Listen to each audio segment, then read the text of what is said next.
France Maghreb 2. Au programme de ce grand forum pour ce mardi 9 avril, le Parlement réunissait ce matin les deux chambres pour officialiser le départ de Bouteflika et élire Ben Salah président par intérim de l'Algérie. Pensez-vous qu'il démissionnera comme l'exige le peuple algérien? C'est la question que l'on vous pose et à laquelle vous répondez sur Facebook, France Maghreb 2, ainsi que sur Twitter, le grand forum FM2 et en nous appelant au 01 40 33 9000. Beaucoup disent en effet Ben Salah, c'est du kiff-kiff par rapport à Bouteflika. On en parle avec vous dans un instant, ainsi qu'avec Audrey Pronosti, avec Amina Lakri qui est de passage à Paris et qui sera avec nous dans un instant, et Philippe Bouriachi. Soyez les bienvenus, c'est parti pour votre LGF, sans oublier le zapping, avis tranché de notre ami Philippe Bouriachi tout à l'heure. C'est parti dans la joie et la bonne humeur jusque 18h pour votre LGF sur France Maghreb 2. Le grand forum, merci d'être avec nous en direct sur France Maghreb 2 en ce mardi 9 avril. Ravi de vous retrouver une nouvelle fois jusque 18h, votre réel rendez-vous de liberté d'expression, puisque vous avez la possibilité, comme chaque jour, d'intervenir et de nous donner votre avis qui nous intéresse plus que jamais. Et devinez quoi, on va parler d'Algérie aujourd'hui avec Audrey Pronosti. Comment va Audrey? Bonjour Christophe, aujourd'hui ça va super bien, hein, comme à chaque fois que je viens de toute façon. Ouais, t'as l'air en pleine forme aujourd'hui. Ouais, franchement j'ai la forme. Je te sens bien là. Ouais. Philippe Bouriachi, comment il va mon fifi? Salam alaikum, ça va très très bien. Bon, et une petite surprise, et pas des moindres s'il vous plaît messieurs dames, puisque vous l'avez entendu depuis Alger nous faire des correspondances pour nous dire un petit peu comment ça se passe à Alger. Elle est avec nous aujourd'hui en chair et en os. Amina Lakri, bonjour Amina. Bonjour Christophe.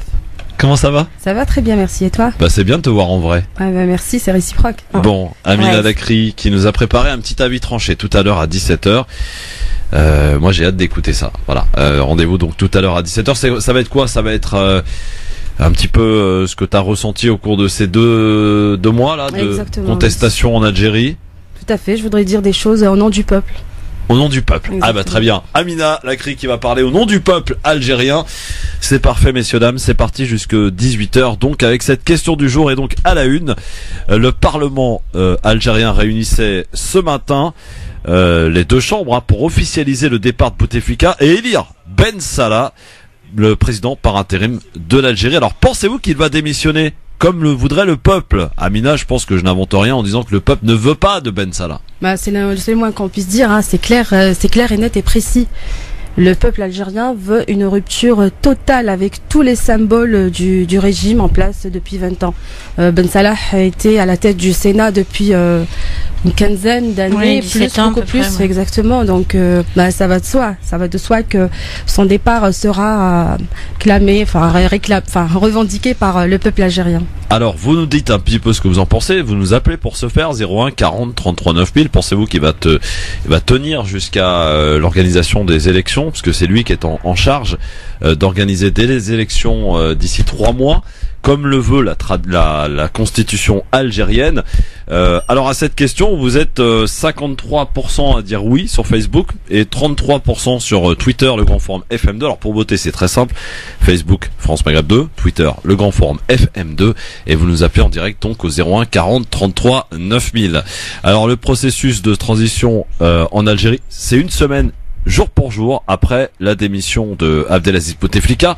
Le Parlement donc algérien qui a officialisé ce matin la vacance définitive du pouvoir. Conformément à la Constitution, comme je disais, le président du Conseil de la Nation, l'équivalent du Sénat ici en France, a donc pris les rênes du pays. Abdelkader Ben Salah, qui a été désigné président par intérim au terme d'une cérémonie expéditive, une demi-heure à peine, récitation de quelques versets du Coran, hymne national, lecture d'un communiqué. Voilà Abdelkader Ben Salah nommé président par intérim, un président aux prérogatives limitées. Il n'a pas le droit de modifier la Constitution, ni d'opérer un remaniement gouvernemental, et encore moins de décider par décret. Il aura 90 jours exactement pour organiser une élection présidentielle. Je propose d'écouter ses premiers mots ce matin. Nous ferons le nécessaire afin que cette courte période qui s'ouvre devant nous permette à la nation d'entrer dans une nouvelle ère. Une ère durant laquelle le peuple algérien sera maître de son destin. Il choisira ses futurs dirigeants en toute liberté et démocratie. Voilà les premiers mots d'Abdelkader Ben Salah, et comme prévu, eh bien, la rue rejette cette décision. Les étudiants sont les premiers à s'être mobilisés dans le centre d'Alger aujourd'hui. Ils refusent qu'un fidèle d'Abdelaziz Bouteflika mène la transition. La police a tiré des gaz lacrymogènes et empêché leur rassemblement. Depuis des semaines, la forte mobilisation populaire réclame un changement de la classe dirigeante et surtout son rajeunissement. Rappelons que Ben Salah a 78 ans. Donc en matière de rajeunissement, c'est déjà mal barré. Est-ce que vous pensez, ma chère Audrey, est-ce que tu penses que ça va tenir la route?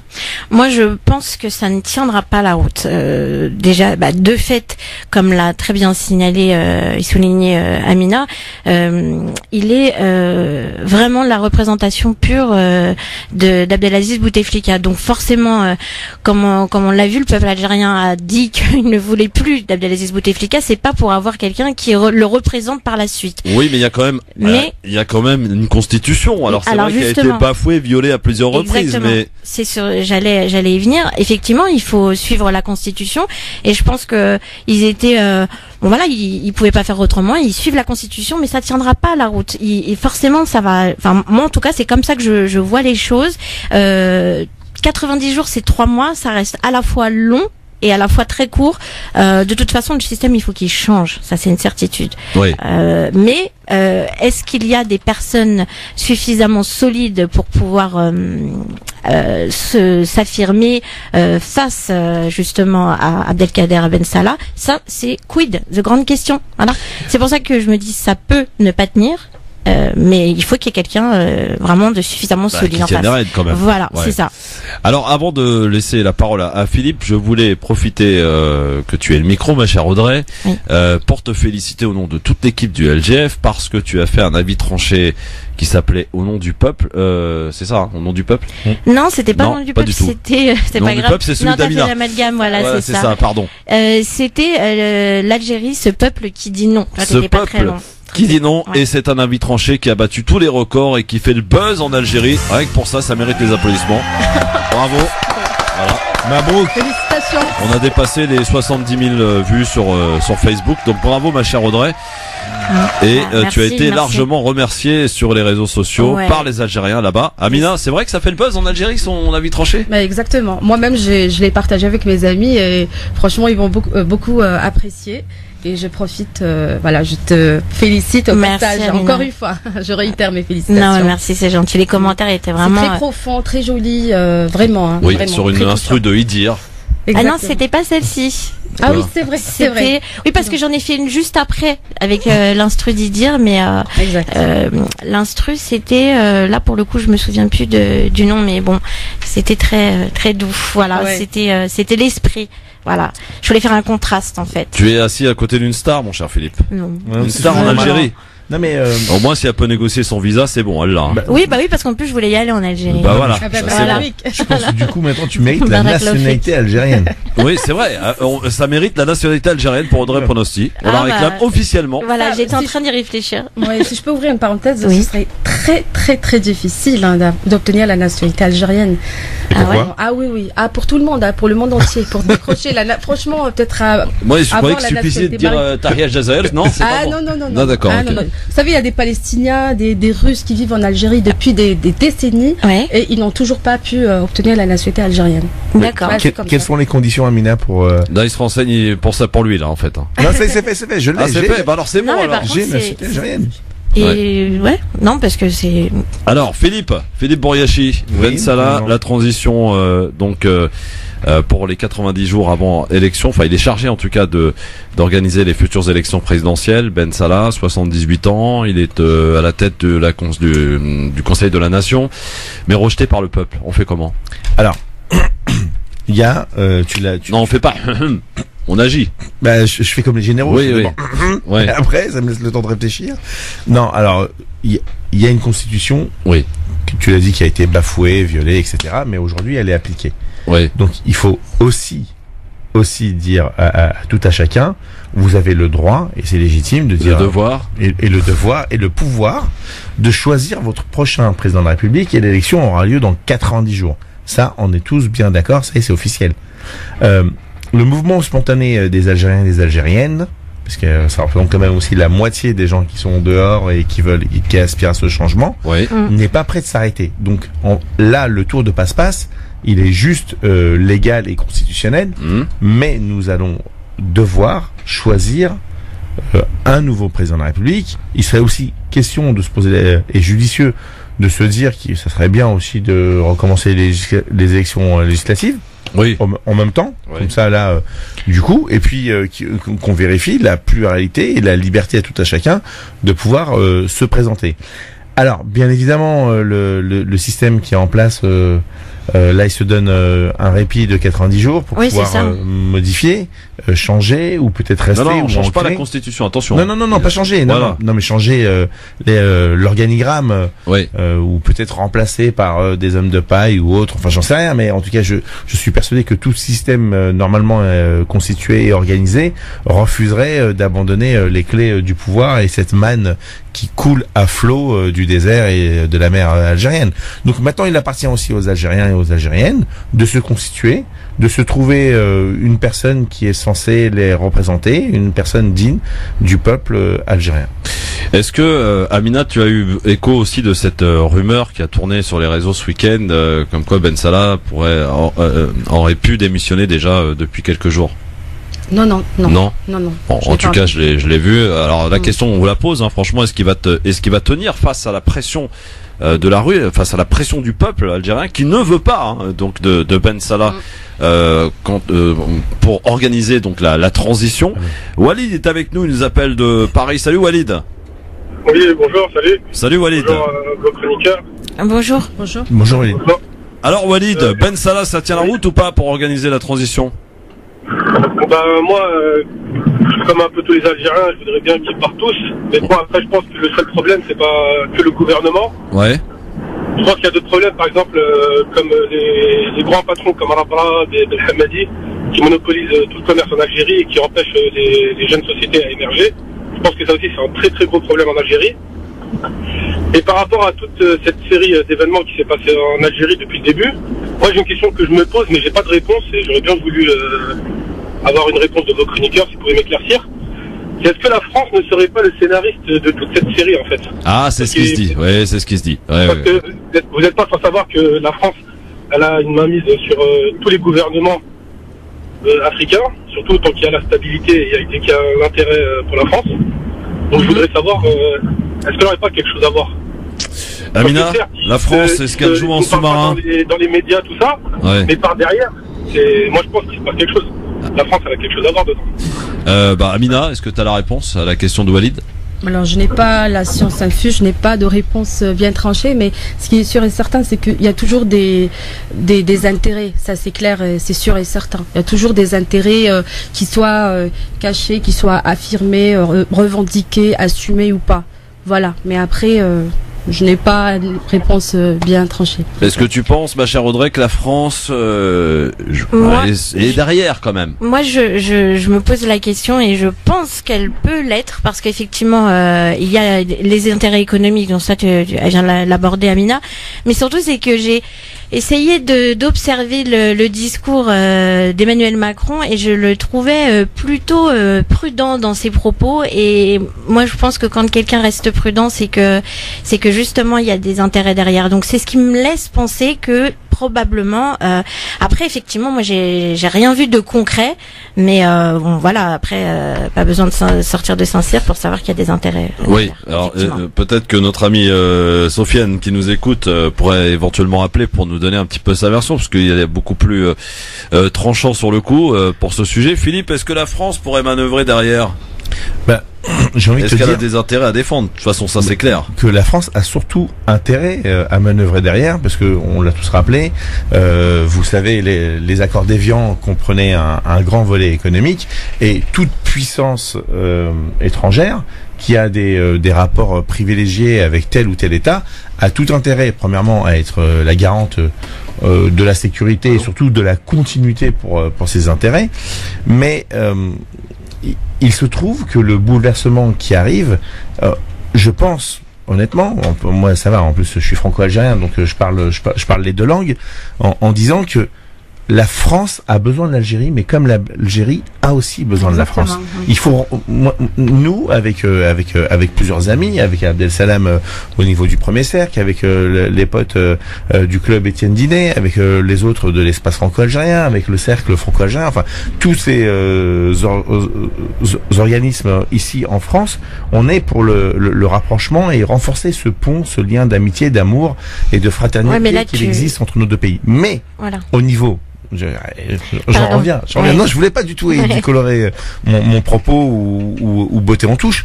La France a des intérêts et elle va tout faire pour les conserver et les protéger. Et je crois que si on était à la place d'Emmanuel Macron aujourd'hui et qu'on a le devoir d'assurer la pérennité pour le pays et la France, enfin normalement c'est ce qu'il est censé faire. Ah mais j'ai pas dit. Eh ben je ferai en sorte que la transition ne soit pas trop violente et qu'elle ne desserve pas les intérêts de la France. C'est Amina, et il est vrai quand même, on a pu voir des slogans hostiles à la France dans les manifestations. Hein. Justement, j'allais y venir, justement pour rebondir à ce que tu as dit tout à l'heure, que Emmanuel Macron était très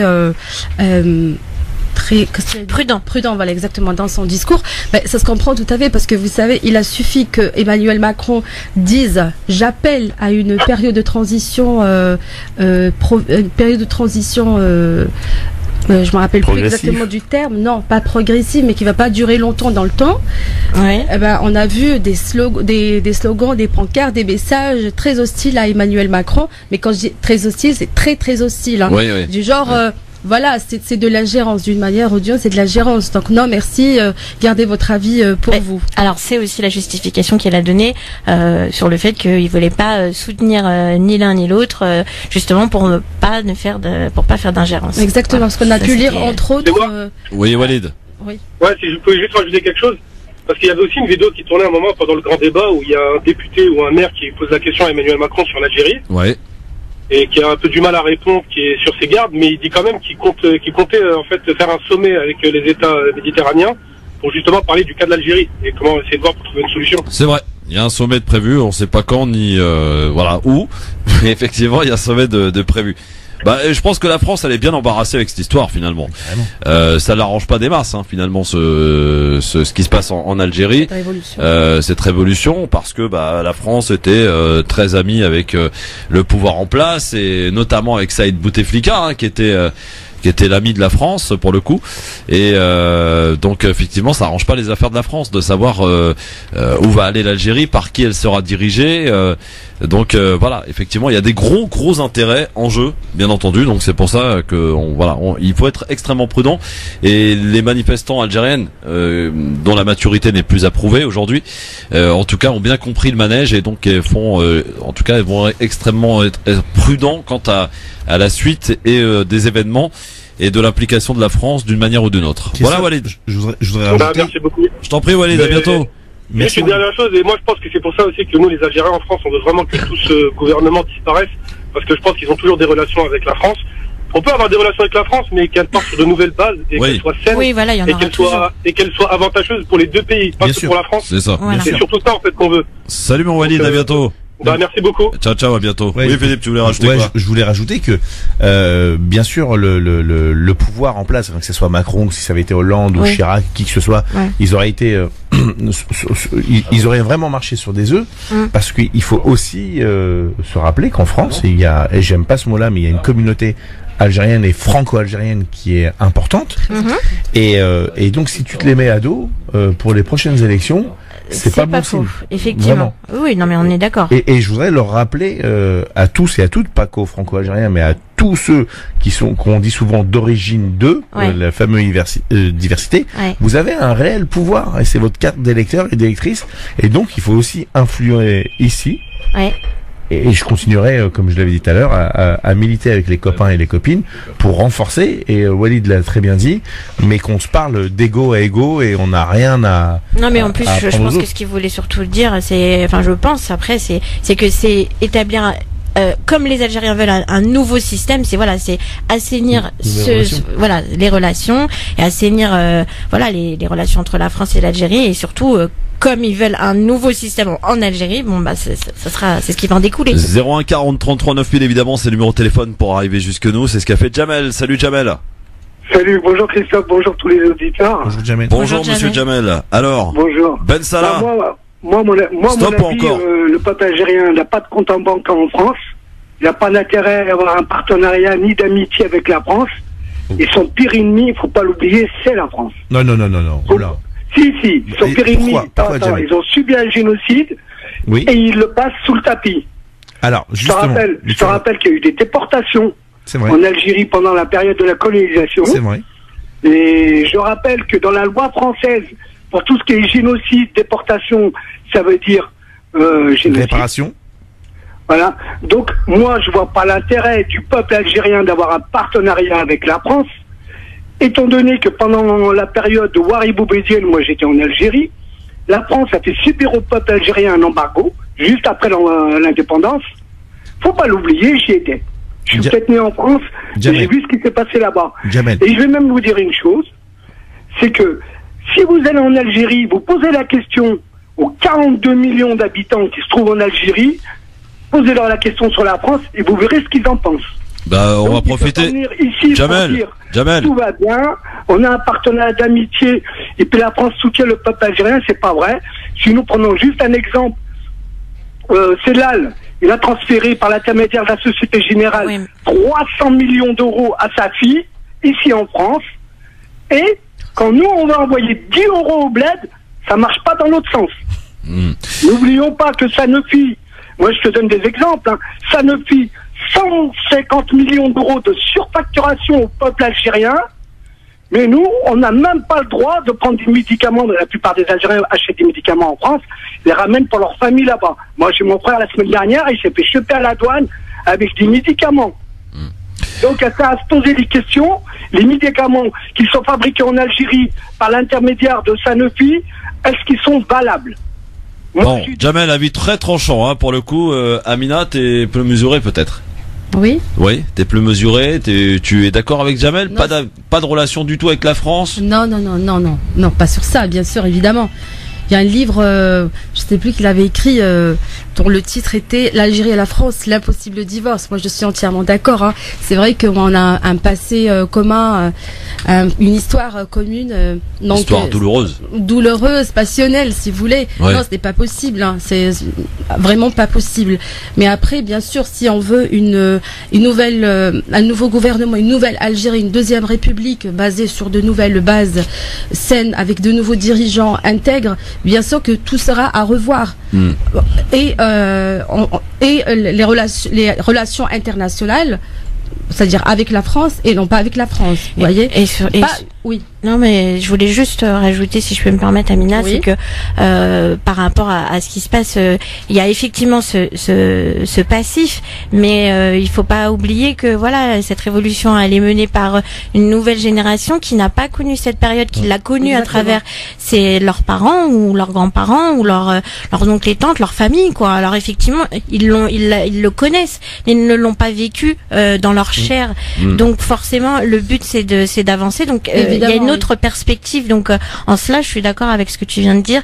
Il y a, c'est pas possible. Il n'y a pas de séparation possible. Je peux comprendre les propos de Jamel, mais j'ai pas cette perception des choses. Non, mais c'est très tranchant. C'est un avis qui existe. Excusez-moi, il n'y a pas que le passé. Hein. Il y a aussi des millions d'Algériens qui vivent maintenant en France. 4 millions, 5 millions. Oui, à peu près, pas un petit peu moins, mais oui, c'est un nombre très important. Il faut pas dire des chiffres comme ça, parce que là, il faut tous nous virer. Donc ce n'est pas possible. Il y a beaucoup d'Algériens qui vivent ici. Non, c'est pas possible. Moi, si je peux rebondir sur les propos de Jamel. Bien évidemment, je les entends. Et d'ailleurs, je t'invite, Jamel, à venir le 8 mai prochain à Orly pour un iftar commémoratif pour commémorer l'autre 8 mai 45. Et c'est pas des événements, c'est bien, il y a bien eu des massacres, c'est Yves Guelma, Karata, le Constantinois. Il y a eu 45 000 personnes, femmes, enfants, vieillards qui ont succombé aux folies des hommes de pouvoir, des hommes de commandement.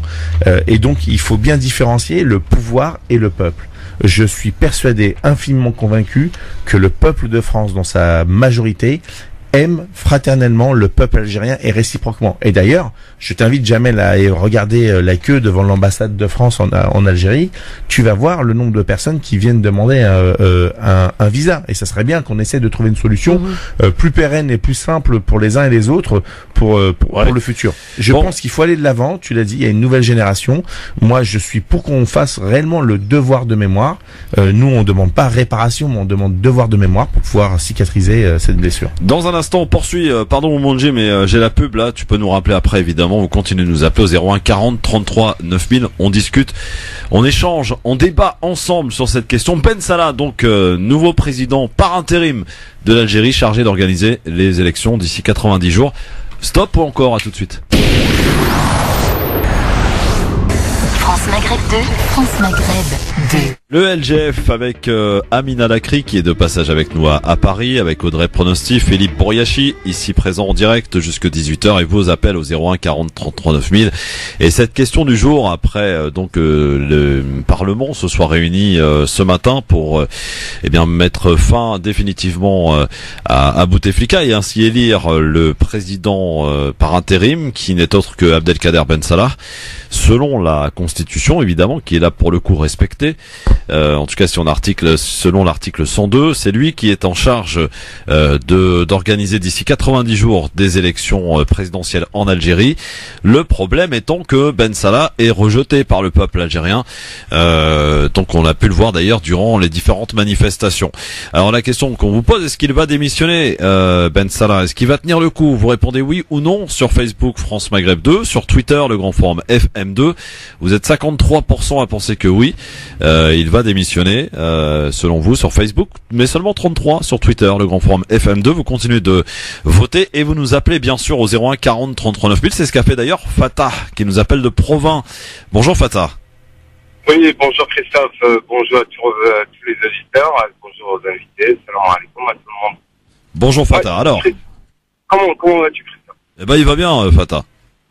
Très bien. Christophe, moi je voulais rebondir sur les propos de...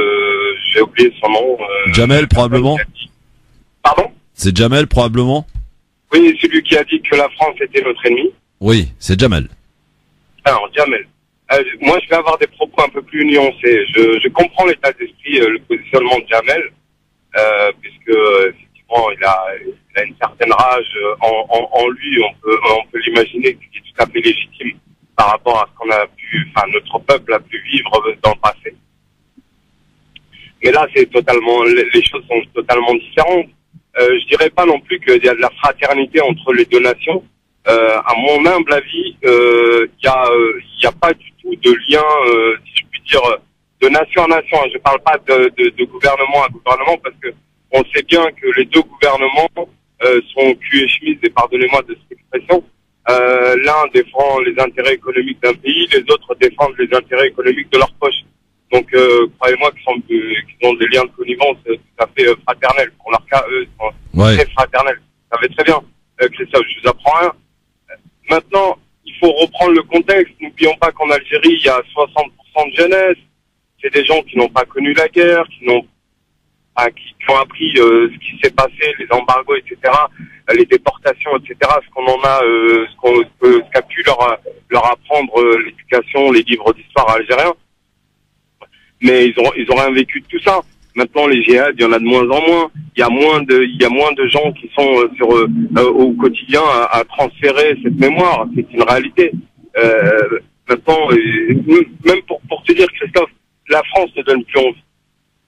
C'est-à-dire que pendant de nombreuses années, les jeunes étudiants sortaient des études en Algérie, s'imaginaient l'Eldorado français, de pouvoir avoir leur avenir en dehors des frontières. Ouais. Aujourd'hui, ils sont plus du tout dans cette dynamique-là. Il y a un réel espoir. Donc la France ne les fait plus vibrer. Il n'y a pas... je pars un peu dans tous les sens, je suis désolé, mais c'est important de le signifier à nos auditeurs. Moi, je le vois tous les jours. Il y a plus la France n'est plus un Eldorado pour les Algériens, et même nous franco-algériens binationaux, moi en tout cas pour ma part, je réfléchis à cette hypothèse de retourner au pays, d'apporter ma contribution. Ouais. Pardon? J'ai d'apporter ta contribution, absolument. Ouais. Complètement, la France nous a certes éduqués, nous a permis d'accéder à une certaine éducation, à une manière de faire, un état d'esprit qu'il faut absolument qu'on puisse, nous, binationaux, à un moment donné, retrousser les manches et cesser de partir en vacances pour frimer pour certains. Ça sert à rien, quoi. Il faut aller là-bas et aider, et construire et développer. Voilà. Quelque chose, quoi. Bon, merci Fatah en tout cas pour ton appel, effectivement un peu plus nuancé que celui de Jamel. Mais tous les avis sont à écouter, à entendre. Merci beaucoup cher Jamel, cher Fatah, pardon. 01 40 33 9000. Vous poursuivez évidemment à nous appeler pour nous donner votre avis sur Ben Salah, donc qui est fraîchement nommé président par intérim de l'Algérie, en charge d'organiser les élections présidentielles d'ici 3 mois, d'ici 90 jours. Vous nous donnez votre avis donc sur le fait que va-t-il tenir le coup, démissionner, on en parle avec vous, sachant et rappelons évidemment que le peuple n'en veut pas. Le peuple demande le départ du système total aujourd'hui. Il est âgé de 78 ans, le peuple aussi veut un rajeunissement, veut un président plus jeune. On en parle avec vous, bien entendu. Est-ce qu'on est prêt du côté de... Oui, on est prêt, très bien. On va écouter donc et profiter, j'allais dire, de la présence de Amina Lakri pour un avis tranché. Jingle. 5, 4,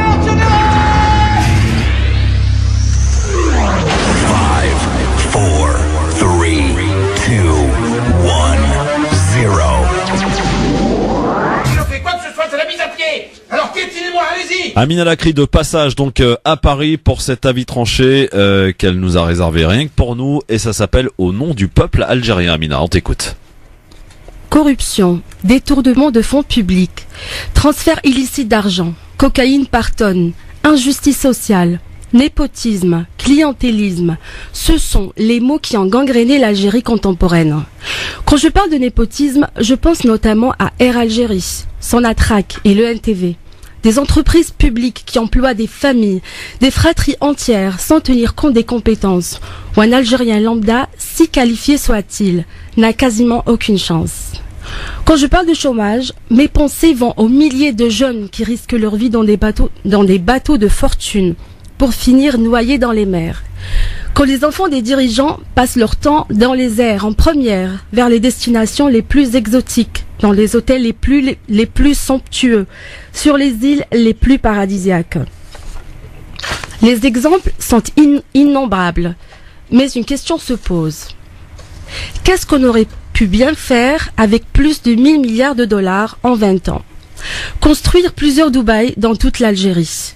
Bâtir des hôpitaux et des infrastructures aux normes internationales, alors que des malades ne trouvent même pas de prise en charge et meurent dans des conditions misérables.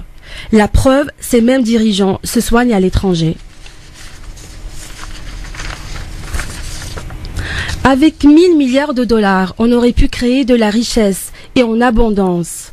Avec 1000 milliards de dollars et 5000 heures de soleil par an, 1200 km de côte, plus belle que l'Apocabana au Brésil, comme l'a si bien dit Enrico Macias. Avec un sud des plus féeriques au monde, dans le sous-sol regorge de ressources naturelles. On aurait pu faire des énergies renouvelables, du tourisme, de l'agriculture, l'une des plus fortes économies au monde.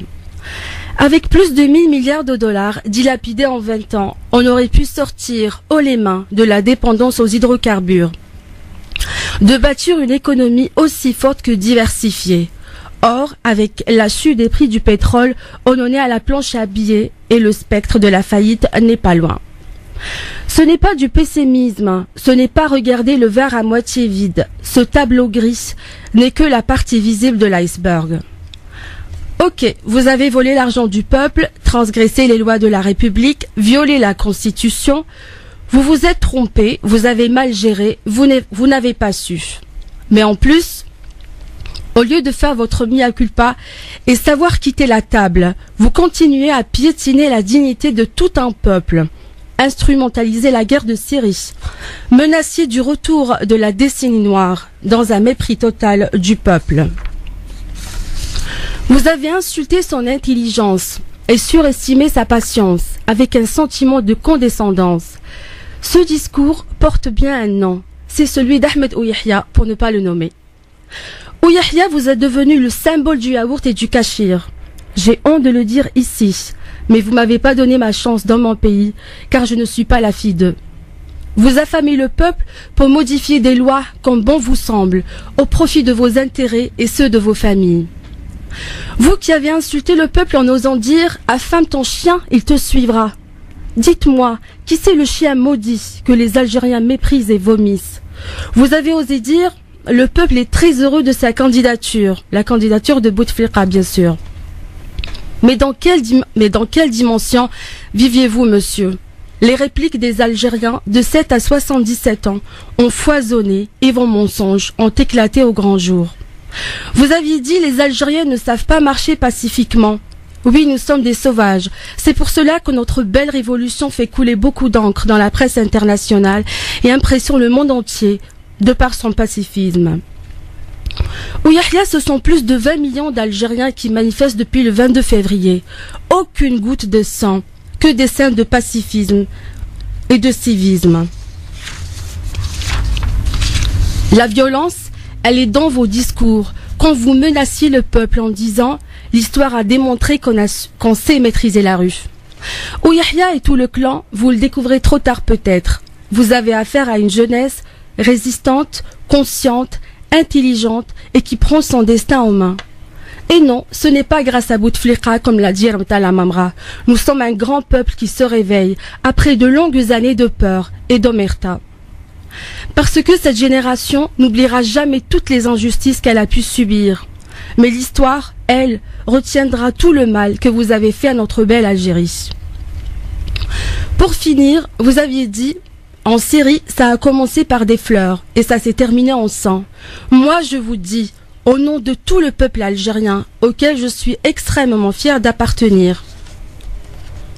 En Algérie, ça a commencé par des fleurs et ça finira par le départ de tous les symboles de votre système, votre soumission à toutes ces revendications, s'en suivront vos procès, le tout avec le sourire à l'ère de la révolution du sourire. Merci beaucoup Amina, merci. Voilà, un superbe avis tranché qu'a écrit Amina, donc pour le coup magnifique. Philippe, c'est du vécu là, ça sent bon quand même. Waouh. Ouais. Ah moi j'ai. On peut rien dire, rien dire de plus quoi. Voilà. Bravo Amina. Merci beaucoup. C'est fort. Merci. Non, ça m'a pris. Ça m'a pris au trip. Hein. On sentait que effectivement voilà. Bah écoutez, appelez-nous 01 40 33 9000. Oui, c'est ça. Peut-être que Yazid est avec nous. Allô, bonjour Yazid. Allô, bonjour à vous tous. Bon, alors dis-moi Yazid, t'as écouté cet avis tranché magnifique de Amina Lakri? J'ai envie de pleurer, je pleure même. Ouais. Alors qu'est-ce que vous voulez ça va quoi. Ce que je voulais dire de positif, c'est qu'on a un peuple qui a rien à voir avec celui de 90 hein. Oui. Pour tous les gens qui vous appellent l'Inqilab, vous savez, en tout cas moi ce que je souhaite pour l'Algérie qu'elle s'en sort bien, mais le problème c'est pas Ben Salah, c'est le problème c'est Qaïd Salah. Pourquoi c'est le problème Gad Salah Yazid? Pardon? Pourquoi c'est le problème Gad Salah Yazid? Parce que c'est les mêmes, c'est Bouteflika qui l'a mis au pouvoir et lui il va les protéger et ainsi de suite. Hein. Maintenant on aura affaire à l'armée quoi et l'armée c'est ça le problème quoi. Alors tiens Amina, ça tombe bien parce que c'est un discours qui revient beaucoup là. Là il y en a qui sont effectivement qui font confiance à l'armée hein, pour être derrière et j'allais dire assurer la garantie d'une transition claire, nette et sans bavure. Oui. Et puis il y en a d'autres qui dénoncent effectivement la prise de pouvoir en quelque sorte de l'armée.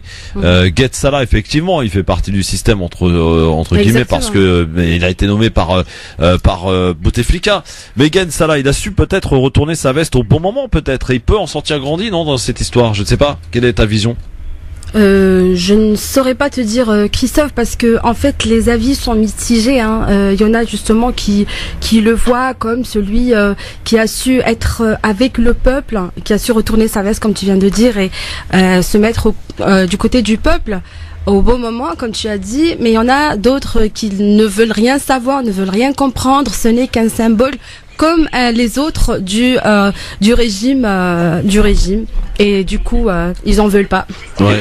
Si vous permettez, il y a un autre problème qui nous attend, c'est ce ce qui est écrit d'étrangers là, vous savez, hein.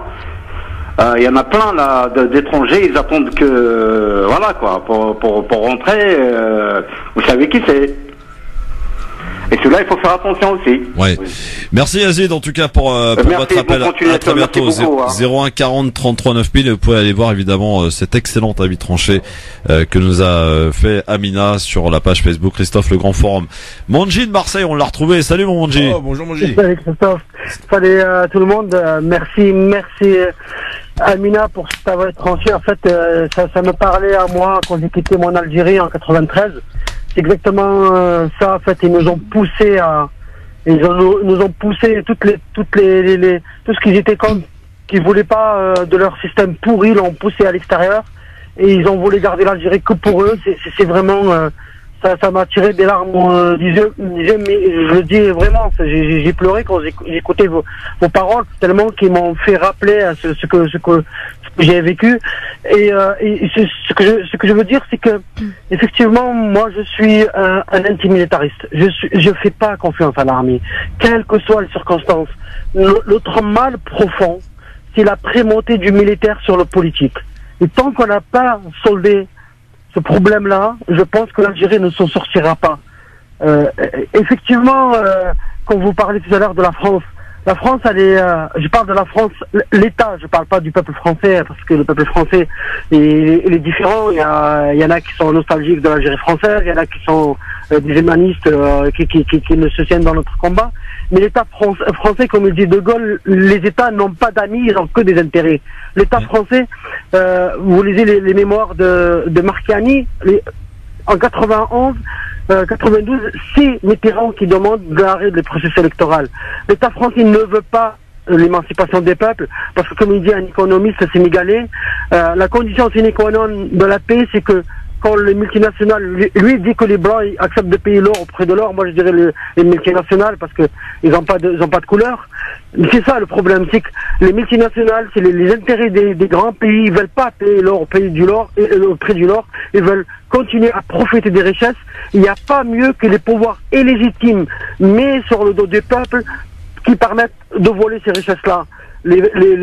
Ces puissances-là ne veulent pas le bien du peuple, ils veulent leurs intérêts, l'intérêt de leur multinationale, y compris même sur le dos de leur propre peuple, en fait. Voilà. Et moi, je fais pas confiance à la position de la France. Je sais qu'elle manœuvre, moi, je sens qu'elle manœuvre en cachette, mais le peuple algérien, il faut pas qu'il lâche la passivité, le pacifisme qu'il a fait confiance, parce que c'est la seule assurance vie à notre belle révolution. Merci Amina. Merci Monji, merci beaucoup. Qu'est-ce que tu as à répondre à Monji, Amina? Est-ce que d'abord le peuple algérien, au vu de ce que tu as vu depuis le 22 février, et on était d'ailleurs bien loin d'imaginer ce qui allait se passer quand même avant le 22 février, Amina, très sincèrement. Ah oui, ça c'était clair. Hein. Ça, comment on a vu ce nombre impressionnant dans les rues d'Algérie après le 22 février, et là on s'est dit, en tout cas je me souviens que Khaled Rani, qui est un autre correspondant et qui intervient de temps en temps sur France Maghreb 2, nous disait au soir du 22 février, le 5e mandat ne passera pas. Voilà, il en était persuadé au vu de ce qu'il avait vu dans les rues. Hein. Et aujourd'hui, finalement, est-ce que les Algériens qui se mobilisent donc depuis très longtemps maintenant, est-ce que franchement ils vont pas lâcher l'affaire? C'est incontestable, Amina. Moi, je l'ai dit lors de ma toute première intervention sur France Maghreb 2 que la machine était lancée et que c'était inéluctable. Hein, la fin de ce régime et le début d'une nouvelle ère, c'était inéluctable parce que une fois la machine est lancée, c'est irrévocable. Ça semblait vraiment irrévocable. Moi, je l'ai dit que le 5e mandat ne passera pas et voilà. Après même pas 2 mois, presque 2 mois après. Alors ça ne fait que se confirmer et voilà, ça ne passera pas tout simplement. Très bien. Alors Audrey, Philippe, oui. Depuis tout à l'heure, on t'a pas beaucoup entendu là. Mis à part ce que vient de dire Amina, est-ce que franchement, ce qui se passe en Algérie, c'est quand même une belle leçon donnée au monde entier quand même, oui, avec ce pacifisme qui est absolument incroyable, Philippe. N'agresse pas Audrey quand même. Philippe, Non, tranquille. Hein. Non. Elle voulait intervenir, Moi, je suis pacifiste, voilà. Voilà. Comme, Soyons pacifistes. Comme les Attends. Algériens, voilà. Je prends exemple. Voilà. Tu as raison. Le 22, quand ça a commencé, moi je me rappelle très bien des propos que je tenais. Ils étaient très mesurés. Je disais, on n'a pas le droit d'interdire au président de se présenter. Il a qu'à se présenter ou voter pour quelqu'un d'autre. J'ai pas changé d'un iota, hein, vraiment là-dessus. Et on en parle entre nous en off, etc. Et franchement, moi j'avais super peur que ça se finisse dans un bain de sang incroyable. Bah, et les clair. Algériens, non simplement ils ont donné une leçon de civisme et de démocratie au reste du monde, mais quelle leçon qu'on a pris nous ici avec les gilets jaunes. Oh, je crois qu'il y a beaucoup de gilets jaunes qui veulent devenir algériens pour ne serait-ce que le président Macron finisse par les écouter de cette façon. Même le Premier ministre Ahmed Yahya, dont je viens de parler, il avait dit une semaine auparavant que c'était les manifestations étaient interdites en Algérie depuis 90. Depuis 20 ans à peu près. Pourquoi? Parce que les Algériens ne savent pas marcher pacifiquement, parce que forcément il y aura des scènes de violence qui vont dégénérer, forcément il y aura des bains de sang. Donc à la surprise générale, une semaine après, il y a eu les réponses en images et voilà. Oui, et puis je pense aussi qu'il y a aussi, comme on disait tout à l'heure, il y a le passé douloureux, mais pas le même. Là, je fais allusion aux décennies noires, et du coup, les gens étaient, ils étaient sur la réserve, un peu comme toi, Philippe, sauf que moi, quand j'étais partie à Place de la République lors d'une des manifestations, c'était vraiment le dénominateur commun que j'avais remarqué. Tous me disaient que forcément, ils croyaient en ce mouvement, mais il y avait toujours ce mais. Alors c'était c'était avant la démission de Bouteflika, et c'était avant que vraiment le mouvement soit vraiment bien assis, mais il était quand même déjà bien lancé. Et donc effectivement, je suis d'accord avec toi, Amina. Maintenant, une fois qu'il est lancé, c'est évident qu'ils vont pas s'arrêter là. Et puis encore une fois, moi, après, c'est vrai que le regard que j'ai, il est beaucoup plus éloigné, dans le sens où j'ai plus de distance, mais j'ai toujours eu foi en ce mouvement, parce que je l'ai vu dès le départ par rapport sur le prisme de la jeunesse, dès le départ. Donc à partir du moment où c'est ce prisme-là, il y a une détermination qui est beaucoup plus forte et beaucoup plus développée, et qui est moins influencée par le passé. Voilà. Alors, en tout cas, moi, j'en reste encore sans voix de cet avis tranché. Ah non, mais sérieusement, je te jure, tu m'as donné la chair de poule. J'ai une petite larme. Tu m'as fait voyager. Mais et ce chiffre, je le savais pas. 1000 milliards de dollars. Ah oui, oui. Plus, on parle de 1500 milliards de dollars. Attends, mais c'est un truc de fou. Dilapidés en 20 ans. Qu'est-ce qu'on a fait avec? Ils sont où? Ils sont où? Voilà. Sofiane de Metz est avec nous. Salut Sofiane. Salut Christophe, j'espère que tu vas bien. Eh ben, il va bien, mon Sofiane. On est bien entouré, on est bien là. Avec vous tous les jours, impeccable. C'est bien, il faut avoir une émission comme la vôtre, et ce qui permet d'avoir certains échanges, et aussi de connaître la vie des autres, et d'apporter son point de vue, donc c'est important. T'as écouté l'avis tranché d'Amina, Sofiane? Ben écoute, moi j'ai écouté certaines personnes donc qui sont passées un instant donc sur France Maghreb, et moi j'ai simplement une chose à dire, c'est qu'il faudrait que le président par intérim, qui a été nommé par intérim, il devrait aussi apporter un certain réconfort au peuple algérien, en s'exprimant, en apportant un discours, directement ou bien indirectement, mais en tout cas réconforter le peuple algérien en leur expliquant que justement qu'il va mettre en place toute une organisation qui permettrait déjà, à mon sens, après je ne sais pas ce qui va être mis en place, mais au niveau déjà constitutionnel, et parce que là, s'il y a rien qui est fait, ils vont retarder en fait les élections, parce que d'un côté, moi à mon sens, le peuple algérien devrait quand même avoir donné sa confiance provisoirement au président par intérim, d'autant plus qu'il ne peut pas se présenter pour les élections présidentielles d'après la Constitution. Et de l'autre côté, le président par intérim, il devrait quand même apporter un discours réconfortant aussi au peuple algérien. Mais quoi qu'il dise, dans les deux sens. Parce que sinon, ils vont retarder les élections et ça va dégénérer. Et excusez-moi de vous avoir coupé la parole. Et dans un second temps, j'ai entendu des personnes dire que oui, l'armée algérienne, du moins Gaïd Salah, va se retourner contre le peuple. Bah pas du tout, parce que d'autant plus que c'est lui qui a demandé à ce que Bouteflika... C'est pas franchement dans son intérêt, on va le dire clairement. Hein. C'est pas clairement, c'est franchement pas dans l'intérêt de Guetzala de se retourner envers son peuple.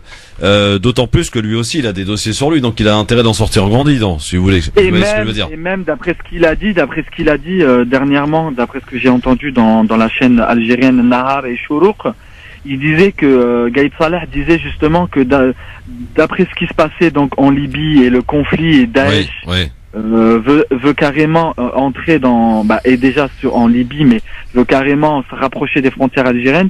Il a dit: je préfère m'occuper d'abord et de protéger la population algérienne, quand bien même il y a les manifestations et qu'il y a ce mouvement de foule et d'instabilité politique en Algérie. Mais sa priorité, c'est ça. Oui, merci Sofiane. Merci beaucoup en tout cas de ton appel. Daoud, ne bouge pas mon Daoud, on est de retour très vite, d'accord? On fait rentrer un peu d'argent dans la caisse et on est de retour très vite avec Audrey Pronosti, avec Amina Lakri, Philippe Bouriachi qui nous réserve aussi un petit avis tranché. Pour changer de sujet, on va parler de quoi, Philippe? Du karaté. Du karaté. Ok. T'en fais toi du karaté? J'en faisais. Vas-y, je te prends quand tu veux, à tout de suite. LGF, le grand forum, merci d'être avec nous en direct. Ça passe vite, hein, vous voyez, on est déjà pratiquement à la fin de l'émission. Il nous reste une petite demi-heure maintenant avec Amina Lakri qui nous fait le plaisir d'être ici à Paris, de passage à Paris. Tu restes combien de temps? Jusqu'au 15. Jusqu'au 15? Oui. 15, c'est quand ça le 15? Lundi. Lundi, tu repars lundi? Exactement. Bon. Je travaille le lendemain, le 16. Ah oui, d'accord, voilà. Donc ça va ça va, tout se passe bien. Oui. Bon, c'est pas la première fois que je viens, je connais un peu Paris. Oui. Et je suis très contente cette fois d'être là, d'être parmi vous. Écoute, plaisir partagé. Merci. Et la prochaine fois, on fera encore mieux, tu verras. Inch'Allah. Ça sera ailleurs, tu verras, ça sera beau. Audrey Pronosti aussi de la partie et Philippe Bouriachi, bien sûr, et nos amis auditeurs, auditrices qui répondent à cette question du jour que l'on vous pose aujourd'hui, qui est la suivante. Donc vous le savez, peut-être pas d'ailleurs, je ne sais pas, vous sortez peut-être du travail. Eh bien c'est l'Algérie qui a un nouveau président, alors un président par intérim, attention. Il s'appelle Abdelkader Ben Salah, il a 78 ans, il est toujours d'ailleurs président du Conseil de la Nation, ce qui équivaut au Sénat ici en France, et c'est lui qui est en charge, d'ailleurs selon la Constitution, d'organiser des élections sous 90 jours, voilà, si on respecte la Constitution telle qu'elle est en pratique aujourd'hui. Mais de la Constitution algérienne, il n'en reste plus grand-chose finalement, au vu de ces 20 ans de pouvoir de Bouteflika, qui n'a pas hésité, lui, à la modifier à 2 reprises, toujours dans son avantage évidemment. Est-ce qu'il va démissionner? Est-ce qu'il va tenir le coup? Parce que le peuple n'en veut pas de Ben Salah. C'est la question que l'on vous pose et laquelle vous répondez sur Facebook, France Maghreb 2, sur Twitter, le grand forum FM2, en nous appelant au 01 40 33 9000. Daoud est avec nous. Salut Daoud. Bonsoir Christophe. Comment tu vas? Il va bien mon Daoud. Moi aussi je vais bien grâce à Allah. Et je salue également tes invités. Il te salue. Bonjour. Bonjour Daoud. Bonjour. S'ils écoutent, je passe un grand salam à Nasser et Maurice Denis. Courage à toi. Voilà. À propos de l'Algérie et de ces manifestations, que je comprends difficilement par ailleurs, parce qu'on observe un paradoxe algérien. Ils veulent un changement pacifique, mais direct et instantané. Or, les livres d'histoire, l'expérience maghrébine nous dit tout le contraire, que c'est pas possible. Même si on parle d'une maturité de la foule ou d'un slogan qu'on entend souvent, armée, peuple, ensemble. Donc moi, je pense pragmatiquement, je dis donc arrêtons de rêver. Pour la paix de l'Algérie, il faut penser à une transition constructive pour le futur, avec des gens comme Ben Salah ou autres, car il n'y a pas d'opposition crédible, n'en déplaise à certains. Voilà le danger numéro 1 de l'Algérie. Parce que là, on nous parle de Nekaz, mais il faut être sérieux à un moment. Donc, voilà.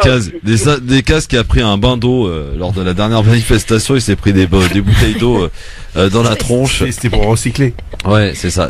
D'ailleurs, tiens, j'en profite, Nekaz, quelle réputation il a à Alger, Amina? Alors il y a la scène ou le coup de théâtre du Conseil constitutionnel. Il fut un moment où il était vraiment respecté. Il jouissait de la confiance et de la crédibilité de beaucoup d'Algériens, surtout les jeunes. parce qu'il représentait pour eux l'espoir. C'est quelqu'un qui instruit, c'est quelqu'un qui portait un projet et tout ça. Mais en même temps, après ce coup-là, enfin, on le traite plus de clown que d'autres choses. Hein. Le clown farfelu, il est fou, il vit dans une autre dimension, parce que franchement, ses sorties sont vraiment. Ah oui, ils sont très limites. Hein. Ah ouais. Ouais, absolument. Ouais. Pour ne pas dire autre chose. Hein. Oui. Mais alors pourquoi tu crois pas, toi, à cette révolution, Daoud, là? Qu'est-ce qui t'arrive, mon Daoud? Non, je crois, mais faut être pragmatique, parce que on peut pas d'un coup demander. Non mais attends, parce que moi j'ai envie de te dire un truc, Daoud. J'ai envie de te dire un truc, c'est que tous ceux qui ont commencé à émettre des lectures sur ce qui se passe en Algérie se sont tous plantés. D'accord? Il y en a pas un qui a trouvé ce qui allait se passer. Et aujourd'hui, nous sommes le 9 avril. Tout a débuté le 22 février avec les premières grosses manifestations qui ont été de plus en plus importantes. Le peuple algérien a montré une maturité et une leçon au monde entier. Je te rappelle, mon cher Daoud, que cette révolution eh bien ne s'est fait pour l'heure, et espérons Inch'Allah que ça dure jusqu'à la fin, jusqu'à l'aboutissement de ce que veut le peuple, parce qu'avant tout c'est important quand même de soutenir ce que veut un peuple. Le peuple algérien veut une démocratie, le peuple algérien veut un président qui les représente dignement, le peuple algérien veut quelqu'un qui soit capable d'aller fièrement défendre ses intérêts. Le peuple algérien demande à ce que son pays soit reconnu en tant que tel, à ce que des services tels que la santé, ce qui est quand même la base, soient de qualité, ce qui est loin d'être le cas aujourd'hui. On rappelait quand même ce chiffre de 1000 milliards de dollars. On parle de 1500 milliards de dollars. 1500 milliards de dollars.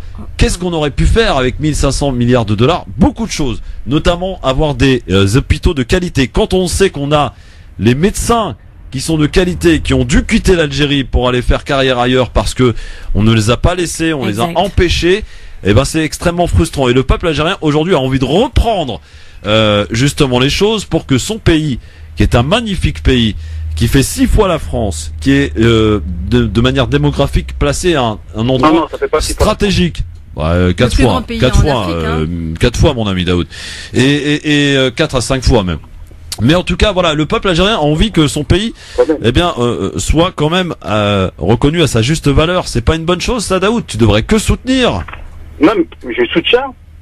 Mais alors, qu'est-ce qu'il y a alors? Moi, ce que je comprends pas, c'est que je crois que la plupart des Algériens n'ont pas compris, c'est qu'un changement pacifique, rapide, c'est un oxymore. Ça se passera pas rapidement. Si vous voulez un changement... Il n'a jamais été question de dire que ça serait rapide, pardon, excuse-moi. Ah, d'accord, donc... Ça ne peut que se faire progressivement, de toute façon. Non, mais j'aimerais finir mes propos. Par contre, si on veut la rapidité, il faut des gens du système. Parce que comment on veut créer une nouvelle ère sans les gens, avec les gens du passé? On pourra pas. Oui, alors ça se discute. Alors après, ça, je peux comprendre. là, effectivement, Ben Salah est un homme du système incontestable, ça c'est clair. Voilà. Il faut passer, comme dit Daoud, c'est une grille de lecture par un homme du système pour organiser la suite.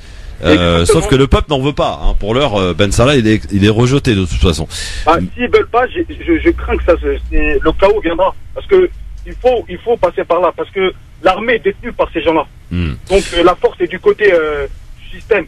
Et j'aimerais dire une dernière chose, si tu permets, Christophe. Oui, Daoud. J'aimerais poser à tous les Algériens qui critiquent Bouteflika, est-ce que je vois du respect au président malade? Est-ce que j'entends merci le président, vous nous avez préservé d'une paix difficile? Avec tous les défauts du monde, on doit le respecter. C'est incroyable d'entendre des mots comme dégage ou autre chose. Non, quand on voit le bilan, je suis désolé, non. Non, mais le bilan, quand on voit le bilan, il n'y a pas, oui, non. Là, je vais juste finir, après vous pourrez continuer. Oui. Moi, je vais juste dire, après la décolonisation, il y a eu une période très grave. Cette personne, que maintenant tout le monde aime à dire dégager le bouteflikisme, que c'est un mafieux qui l'a fait travailler sa famille. Or, c'est possible. C'est possible que tout n'est pas clair. Par contre, il a maintenu une paix. Regardez maintenant à côté l'Irak, la Tunisie, regardez la Syrie. C'est difficile, vous voyez, de garder un cap économique et stabilité. Moi, j'aimerais lui dire chapeau, que Allah Shafi, et qu'il faut pas. Ok, il a eu des choses pas bien, mais le début, comme on dit en arabe, la nia était bonne, je pense. Non. Et je pense de finir par dégage ou le système. Moi, j'aurais bien voulu entendre d'autres mots un peu plus, on va dire... Daoud, ça c'est ton avis, mais je te propose d'écouter l'avis d'une Algérienne. Une Algérienne qui vit en Algérie et qui est au courant de tout ce qui se passe, d'accord? Et je partage mon quotidien avec mes frères algériens, donc je sais de quoi je parle. Si, ça veut dire... Comment ça veut rien dire, Daoud? Ça veut tout dire. Je vais vous dire, monsieur. Attends, laisse finir. D'abord, la galanterie voudrait que tu laisses finir Amina, quand même. Daoud, oui, excusez. représente dignement les auditeurs du LGF, quand même, s'il te plaît. Alors, vous avez dit une chose, vous avez dit, Allah Hichafé, je suis entièrement d'accord avec toi. Humainement, on ne peut que souhaiter un bon rétablissement et que Dieu lui prête longue vie Amin, amin. Voilà, là, il n'y a pas à dire, hein. S'il veut, il n'y a pas à dire, d'accord. Mais, vous parlez de bilan ou de réalisation. Mais qu'est-ce qu'il a fait? Ils ont dilapidé 1000 ou 1500, entre 1000 et 1500 milliards de dollars. Pour faire quoi? Mais nous avons quoi? Du chômage. Attendez, du chômage. On a eu le choléra. Est-ce que vous vous rendez compte? Moi, j'ai honte de dire qu'on a eu le choléra en été dernier. D'accord? Il y a eu du tuberculose en France l'été dernier aussi. Ok. Alors, les injustices sociales, la corruption, mais à outrance, la corruption qui gangrène l'Algérie à tous les niveaux, à toutes les échelles, de la plus petite administration jusqu'à la plus importante. Non, je suis désolée, ils n'ont rien fait. Ils n'ont rien fait. Ils n'ont rien fait du tout. Il n'y a pas de quoi leur tirer chapeau pour les injustices sociales, pour le chômage, pour tous les problèmes qui ont... Non, je suis désolée. Humainement, oui, je lui souhaite un bon rétablissement. Ça s'arrête là. Madame, j'aimerais vous dire que vous m'entendez? Oui, on t'entend, Daoud, oui. Bah, vous parlez pas des appartements offerts à Oran. Mais c'est leur droit, c'est leur droit le plus absolu. C'est ce qu'on appelle acheter la paix sociale, Daoud. Exactement. Arrête, Daoud. Laissez-moi terminer. Daoud, ça s'appelle acheter la paix sociale, ça. Oui, non, mais là après, c'est pas des appartements, c'est des dortoirs. Vous parlez pas des crédits de 50 000 € à taux zéro, avec un projet minime qui offrait ce gouvernement. Donc c'est facile. Vous parlez pas de plein de choses qu'il a fait, ok, de mauvais, c'est possible. Mais vous regardez le verre à moitié vide. Non. Moi, je suis réaliste. Je suis réaliste. À moitié plein, désolé. Vous regardez comme vous voulez. Moi, c'est mon regard, c'est mon prisme. Ok. Oui, c'est ton regard, mais accepte qu'il ne soit pas partagé par la population et la majorité d'ailleurs. Hein. C'est parce que si on devait comparer ce qui a été fait. Ah oui, la majorité, c'est 20 millions de personnes qui sont dans les rues, Daoud. Ouvre les yeux au bout d'un moment. Daoud, si on devait comparer. Mais moi, c'est pas ça que c'est le problème. Je vois qu'ils ont soif de liberté. Ça, j'accepte. Merci pour eux, c'est gentil d'accepter. Merci pour ton ironie qui ressort. Mais c'est pas ça que je veux dire. Mais ce que je veux dire, c'est que il faut pas oublier le passé de Bouteflika. Ok, il faut dire monsieur, ok, mais c'est quoi? Daoud, tu veux qu'on parle du passé de Bouteflika? De celui qui a participé à un premier coup d'État en 65, de celui qui est parti pendant 20 ans en exil parce qu'il a été, d'ailleurs, je crois condamné en Algérie pour être parti avec la caisse, de celui qui s'est attribué la concorde civile qui a été au préalable fait et bien travaillé et mis en place par un certain Yamin Zerwal. Tu veux qu'on parle de Bouteflika encore? Celui qui a changé à 2 reprises la constitution pour lui permettre de 3e mandat. Mais oui. Non, excuse-moi Daoud, excuse-moi, mais là pour le coup, tu t'essayes de défendre quelqu'un qui est effectivement l'indéfendable, en tout cas aux yeux du peuple algérien. Comment? Elle a justifié l'Algérie. Bah il a lapidé l'Algérie, ouais, ça c'est clair. Ah bah c'est étrange parce qu'il y a 20 ans les Algériens ne pensaient pas comme ça. Ah, alors ça c'est intéressant. Effectivement là Daoud, tu mets le doigt doigt. Non mais t'as raison. Là je suis d'accord avec toi. C'était il y a 20 ans. Il aurait pu sortir de la grande porte comme Non mais Daoud, effectivement, et Amina, pour le coup, je pense que 20 ans en arrière, Bouteflika, c'était quelqu'un d'extrêmement apprécié, de plébiscité. Bouteflika qui a été placé par l'armée, on le rappelle. Bah, Christophe, on vient à ce que je veux dire. Je veux dire que, regardez, une personne ne peut pas être parfaite totalement. Donc il a eu des bonnes choses et des mauvaises choses. Mais moi, je dis qu'il ne faut pas effacer ces bonnes choses et regarder que ces choses mauvaises. Bon. Merci mon Daoud. À bientôt. Ciao, ciao. Bon, il a essayé de se faire l'avocat du diable, là, Daoud, c'est clair. Bon. 01 40 33 9000 si vous avez envie de répondre à Daoud. En tout cas, on voit que Amina a fait de ses grimaces. Oh là là là là. Bon, ceci étant, chacun évidemment peut s'exprimer bien entendu sur le sujet.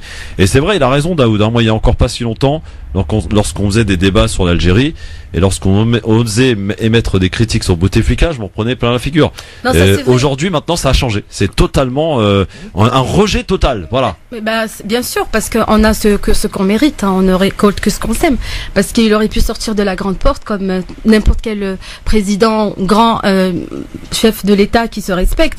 Non, il voulait aller de Mouradia, la Casa del Mouradia, c'est-à-dire de la présidence jusqu'au cimetière. Il voulait une présidence à vie et voilà, il sort de la petite porte avec tout ce qui va avec, les dégages, voilà, c'est triste mais c'est comme ça. Linda est avec nous au téléphone 01 40 33 9000. Beaucoup d'appels avec Philippe Bouriachi, Audrey Pronosti et Amina Lakri qui est avec nous. Je crois que c'est Amina d'ailleurs qui est avec nous. Bonjour. Bonjour, non c'est Linda. Linda, pardon. Bonjour Linda. Bonjour Linda. Oui, bonjour. J'appelais juste pour réagir aux propos de Daoud. Il nous appelle d'où d'abord nous appelle d'où, pardon, Linda? De Nancy. De Nancy. Ah oui, dans l'est de la France. Là-bas, il caille. Hein. Oui, tout à fait. Bon, alors Linda, tu voulais réagir aux propos de Daoud? Oui. Eh bien, on t'écoute. Je pense pas qu'il se fasse l'avocat du diable. Je pense qu'il est juste objectif, autant que faire se peut. Et je le rejoins en un sens, c'est que pendant 20 ans, Bouteflika, il n'a pas posé de problème et aujourd'hui, ça pose un problème. Comme vous l'avez rappelé, il a modifié 2 fois la Constitution et aujourd'hui, ça pose un problème, premièrement. Deuxièmement, je pense que c'est bien de remettre en cause et en question les institutions et la politique de l'Algérie, mais force est de constater qu'il est aussi grand temps que la population se remette également en cause et en question. Et troisièmement, parce qu'il faut que je fasse vite, sinon j'aurai plus de rideau. Et troisièmement, je n'ai pas de troisièmement en fait. Bon, voilà. D'accord. En fait, il y en avait 2. Voilà. Je vous écoute. Bon, merci beaucoup, Linda. Voilà encore un avis qui diffère, hein, ma chère Amina. Oui, bon. Bon, voilà. En tout cas, est-ce qu'on entend aussi ce type de discours en Algérie en ce moment? Est-ce qu'il y a des gens qui sont un petit peu un petit peu perplexes sur ce qui se passe, sur cette révolution, sur ces Algériens qui sortent dans les rues tous les vendredis? Et est-ce qu'il y a des gens quand même qui ont un autre avis sur le sujet? À ma connaissance, non. Alors, personnellement, je ne connais pas.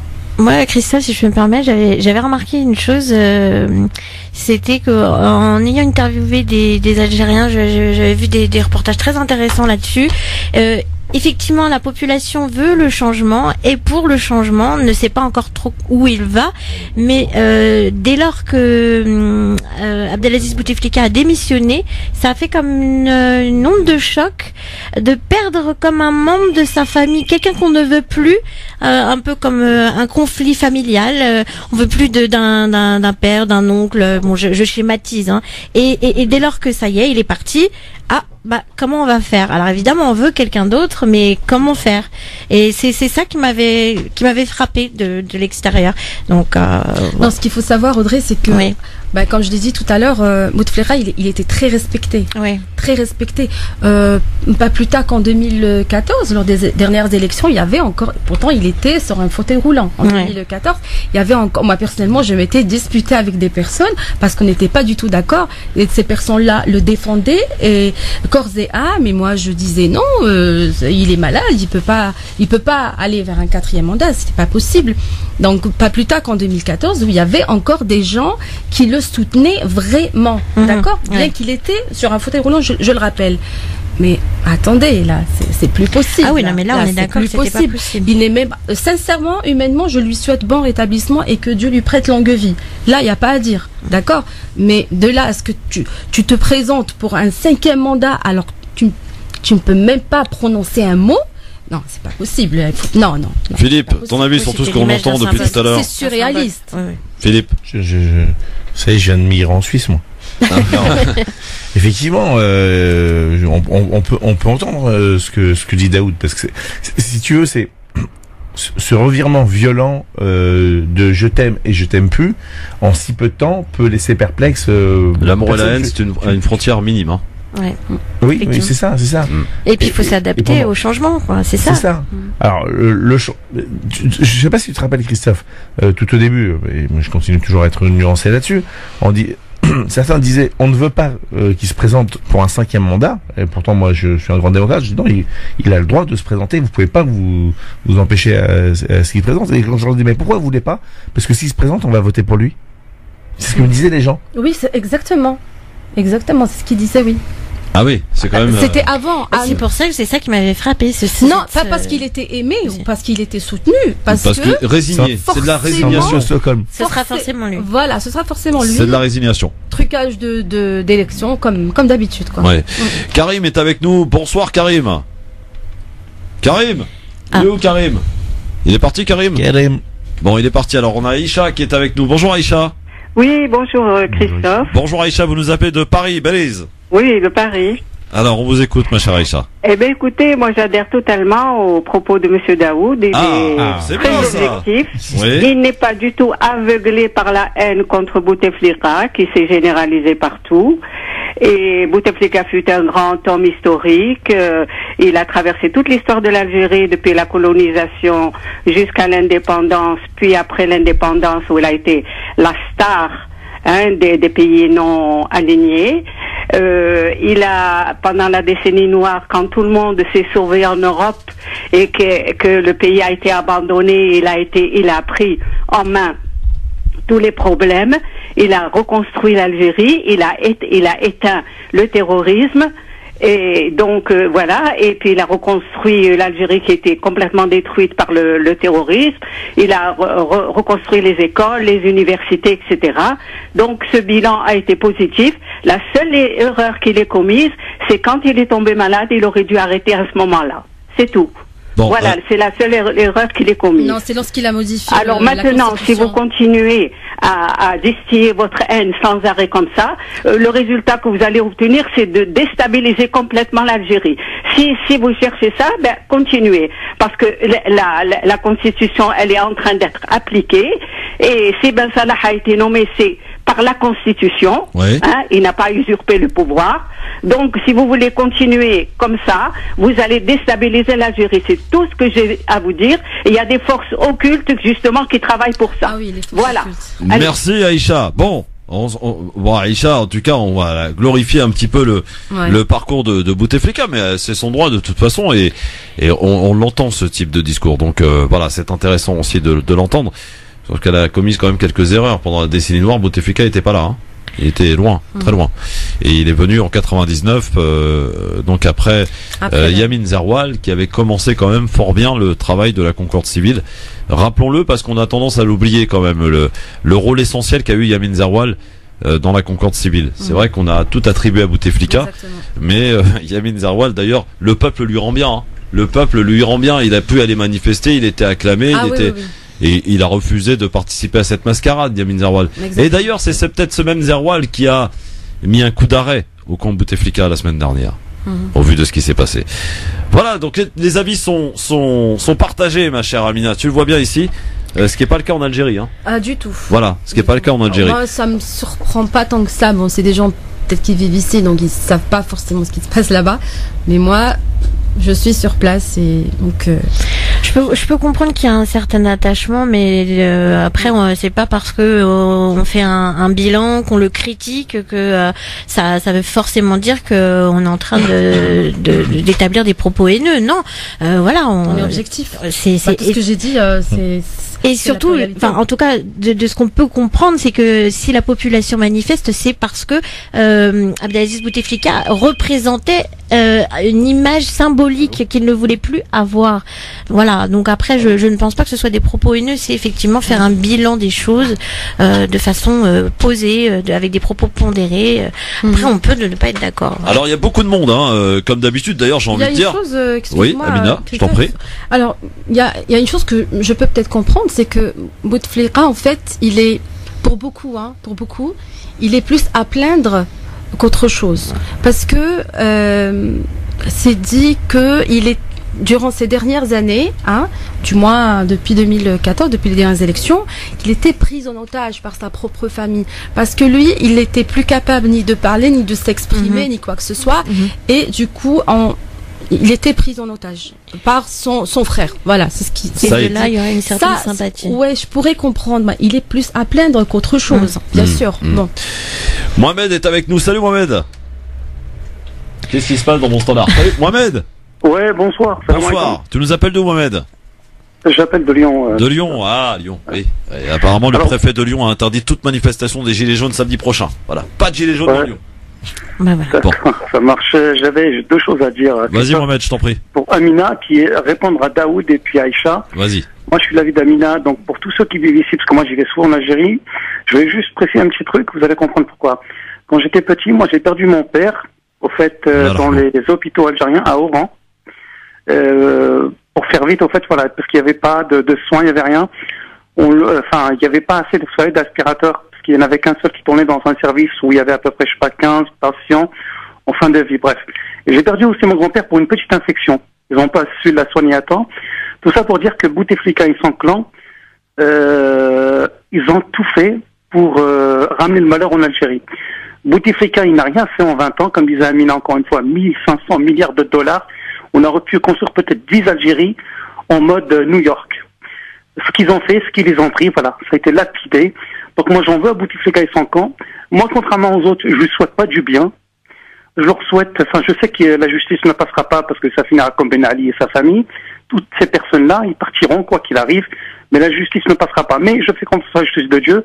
Et je voulais dire quelque chose à Amina. Amina, moi j'étais très ému par ce que tu as dit tout à l'heure. Et c'était très vrai. Et Wallahi al-Adim, Ya Rabbi, ils le paieront là-haut, un jour, Inch'Allah. Ghadi khalso, gali darouk, ghadi khalso, voilà. Oui. Je te laisse traduire. Et pour Daoud, mon frère Daoud, si tu nous écoutes, tu connais pas l'Algérie, Akhi. Tu connais pas, tu n'es pas allé.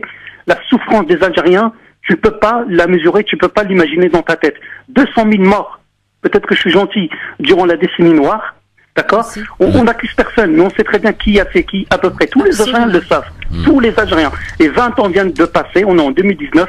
1500 milliards de dollars, imagine-toi Christophe ce qu'on aurait pu faire. On a tous perdu un membre en Algérie, soit par la décennie noire, soit mourir dans les hôpitaux, parce que Bouteflika, il a pris l'argent pour lui, sa famille, tous ses collègues, voilà, où est-ce qu'ils vont se faire soigner en Suisse, etc.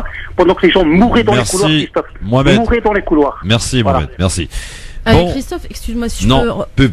Oui, ok. Ah oui, parce que après ça nous coupe automatiquement. Philippe, je crois que ton avis tranché va partir à l'Ouzbi. Ouais. Je crois que le karaté ce sera pour la prochaine. Hein. Ouais. Ah ouais, j'ai l'impression. À tout de suite. France Maghreb 2, France Maghreb 2. Jeff, le grand forum, merci d'être avec nous sur France Maghreb 2, comme tous les jours, 16h, 18h, avec aujourd'hui Amina Lakri. Je vous invite vraiment, pour ceux qui l'ont loupé, l'avis tranché poignant, fort de Amina Lakri, à revoir en vidéo sur la page Christophe le grand forum, la page de l'émission Facebook, bien sûr, avec beaucoup d'appels, hein, donc et des avis extrêmement partagés. On va peut-être en prendre un dernier avant que je te demande, ma chère Amina, ce que éventuellement tu as envie de dire aux franco-algériens qui nous écoutent aujourd'hui, qui sont nombreux, tous ces Algériens qui sont par millions, et quelques millions en tout cas en France, à vivre donc ici, et qui évidemment sont très attachés à tout ce qui se passe en Algérie, ont aussi leur avis tranché, somme toute assez différents d'ailleurs, selon les uns et les autres. On va écouter Larbi qui est avec nous. Salut Larbi. Salut, je vous appelle de Paris. Bonjour Larbi, je viens bienvenue. d'écouter les auditeurs là qui viennent de passer, surtout, je sais pas comment ils s'appellent, et tout. Il a rien fait, Bouteflika. Qu'est-ce qu'ils ont fait? C'est des voyous. Les gens qui nous gouvernent, c'est des voyous. Ils ont, ce qu'ils ont fait à leur frère, par exemple, ça avait plus de frère qui est malade. Ni lui, ni non. Il a fait ce qu'il a fait. Donc après, c'est le bon Dieu qui saura ce qu'il a fait ou pas. Les gens, ils souffrent en Algérie. Il n'y a pas d'hôpitaux, il n'y a pas de route. Il n'y a rien.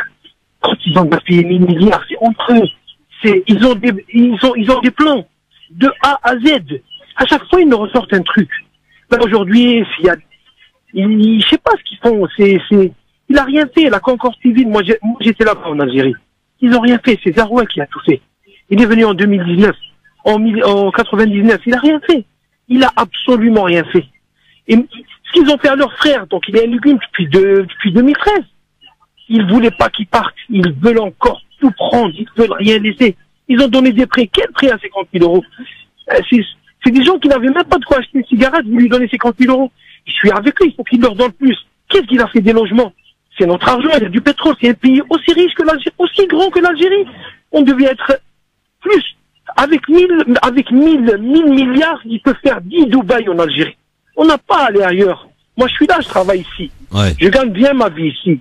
J'aurais bien aimé la gagner, moi, même à moi, 50% là-bas. On a tout.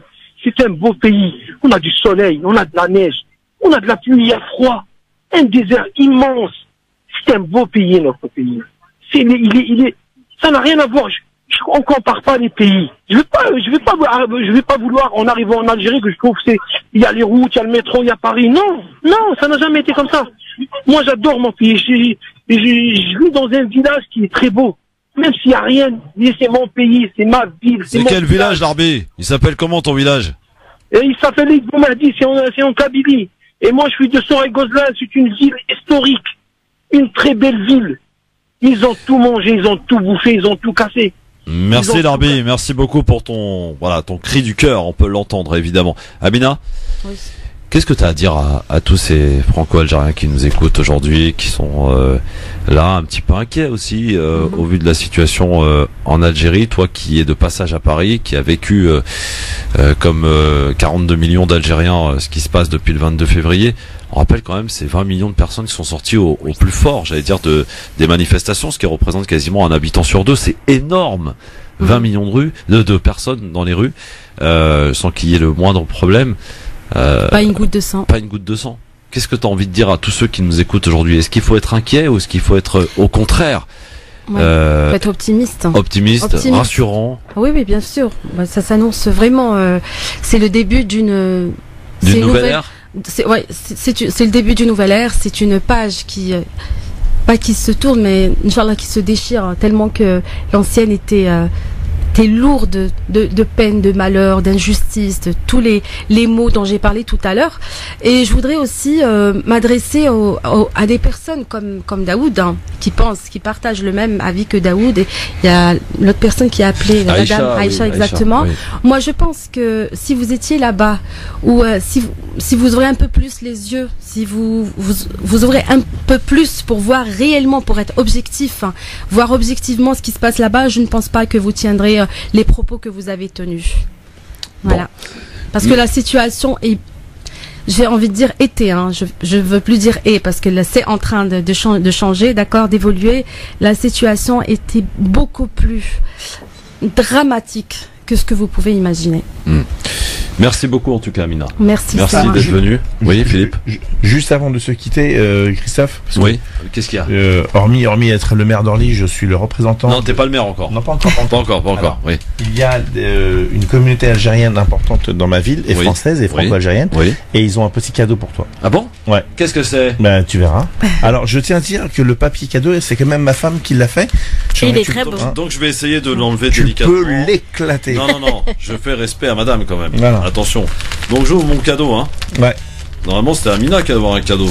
Mais bon. Bah écoute, tu fais ce que tu veux avec ton cadeau, C'est ton cadeau si tu veux l'offrir à Amina. Mais j'ouvre mon cadeau, Ouais. Vous entendez, donc c'est pas très radiophonique tout ça, mais bon. C'est du live. C'est du live, voilà. Ah, c'est là. Ça ressemblerait bien à un t-shirt, ça, non? Presque. Ah, il y en a deux trucs en plus. Ouais, il y a un double cadeau. Un double cadeau? Ouais, un double cadeau. Bon. Hop. Voilà. J'ai tout arraché, j'ai tout éclaté. Alors, de quoi s'agit-il, ma chère Audrey? Tiens, je te laisse le soin de montrer aux gens ce que c'est. Tiens, allez. Alors, ça a des couleurs assez étranges. Ouais, assez jolies. Ouais, j'avais compris, j'avais deviné. Vas-y, dis-nous tout. Oh là là, j'ai la chair de poule. Alors dis-nous, essaye de dire aux auditeurs de quoi il s'agit quand même. Ça ressemblerait pas à un drapeau, un beau drapeau de l'Algérie, un magnifique drapeau de l'Algérie. Je suis pas objective, j'ai rien dit. Oui. Avec un drapeau et un autre drapeau de la France. Donc ce qui est tout magnifique. À fait symbolique. C'est très symbolique. Voilà. Et donc là, t'as de quoi les accrocher. Et en plus, ils sont super grands. Merci beaucoup à tous ceux et toutes celles qui m'ont offert ce cadeau. Beaux, merci beaucoup. Ça me touche vraiment, amis je vais les replier. Algériens d'Orly. Merci beaucoup les gars. Merci beaucoup mesdames, mesdemoiselles, messieurs. Ça fait vraiment plaisir et c'est ça vraiment l'unité. Voilà, c'est pour répondre à tous ceux qui disent ouais la France machin. La France d'Algérie, voilà. C'est une histoire. C'est ô combien particulière. Comme j'ai dit tout à l'heure. C'est l'impossible divorce. C'est une relation passionnelle. Il y a un vrai lien qui j'ai l'impression qu'il se resserre. Voilà. Exactement. C'est un petit peu entre moi et ma femme, quoi. Oui. Un vrai lien qui se crée d'année en année, quoi. Voilà. Et comme je disais souvent et que j'aime à le répéter, je suis moi de toute façon éternellement lié à l'Algérie de par ma femme. Quand même. Merde. Oh. Voilà. Ça c'est Valls qui l'a dit. Hein. Voilà. Non, mais lui, c'est un autre pays. C'est un autre pays. Merci à tous. En tout cas, merci Amina. À très très vite. En tout cas, depuis Alger, on continuera de t'avoir de temps en temps. Merci ma Audrey. Merci Christophe. Merci mon Fifi. Merci mon Christophe et merci Amina. Merci. Demain, on va continuer de parler d'Algérie avec des spécialistes aussi. Il y aura alors demain Faiza Ben Mohamed, Abdeslam Itache, Sofiane Nagdari et Amina Afab Chayed du mouvement Iftikar. Tu connais le mouvement Iftikar, Amina? Non. Ben voilà, un mouvement qui a été créé en 2015. On sera tous demain en plateau entre 16h et 18h. Pardon pour le retard. Pardon à mon ami Medjed qui débarque dans un instant. Il est 18h04. Ouh là là, je vais me faire engueuler moi. Mais c'est parce que j'ai eu un cadeau, je devais l'ouvrir.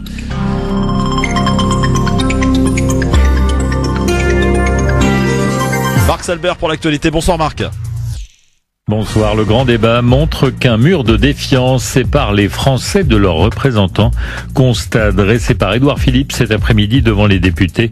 Le Premier ministre qui tirait les leçons du grand débat a notamment affirmé sa volonté de remettre du service public et donc des fonctionnaires sur le terrain. Manifestation aujourd'hui à Alger contre la nomination d'Abdelkader Ben Salah au poste de président par intérim. Des milliers d'étudiants sont descendus dans la rue et ont été accueillis à coups de gaz lacrymogène. C'est la première fois que la police algérienne tente de disperser une manifestation depuis le début du mouvement de contestation. Aux États-Unis, le rapport Mueller sera publié d'ici une semaine. C'est ce qu'annonce le ministre de la Justice. Un rapport qui, selon lui, innocente Donald Trump des accusations de collusion avec la Russie. Toutefois, il devrait être expurgé d'informations qui, selon le ministre, pourraient compromettre d'autres enquêtes. Vincent Bolloré à nouveau débouté de son action contre France Télévisions. L'industriel réclamait une indemnisation après la diffusion dans complément d'enquête d'un reportage qu'il jugeait diffamatoire. La cour d'appel de Versailles lui a donné tort, c'est la 4e fois en moins d'un an. Les glaciers des Alpes risquent de fondre à 90% d'ici la fin du siècle. Conclusion d'une étude de chercheurs suisses publiée aujourd'hui. Toutefois, si les émissions de gaz à effet de serre commençaient à ralentir, le scénario serait moins catastrophique puisqu'un tiers des glaciers seraient encore en place en 2100. Enfin, la réouverture au château de Versailles des appartements de la reine après 3 années de rénovation. Ils seront à nouveau visitables à partir de mardi prochain. On pourra y voir notamment les tableaux de François Boucher, les grisailles représentant les vertus de la reine qui ont retrouvé leur couleur d'origine. Bonne fin de journée à tous. France Maghreb 2, service, info, musique, divertissement.